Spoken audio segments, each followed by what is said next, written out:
आवाज है चाहने वालों की आवाज है। 5 क्विंटल चरवाई के 5 किलो राशन देते हैं।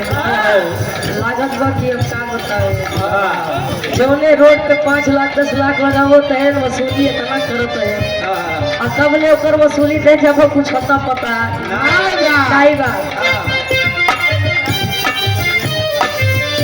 कहे चाहे कुछ भी तू कर लो जुगाड़ बाबा जी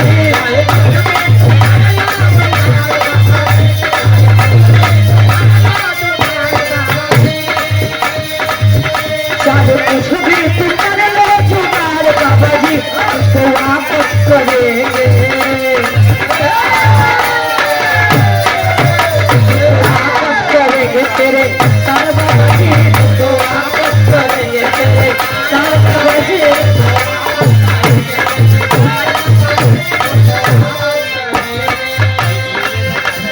चाहे कुछ भी तू कर लो जुगाड़ बाबा जी और तुझको वापस करेंगे तेरे साढ़ बाबा जी। देखा सर्दी के मौसम में आता सर्दी के मौसम में आएगी बना और सर्दी के मौसम में अब इतना छुटई है सारे रोड जाम कर दी और खास कर अगर अब कोहरा पड़े लगा तो जान लगे हो तो सत्या ए भैया तो आप लोग समझिए परिवार आप लोग चलाते हैं और किस संघर्ष से चलाते हैं ये आप लोग जानते हैं। एक एक रुपया की बड़ी कीमत है भैया।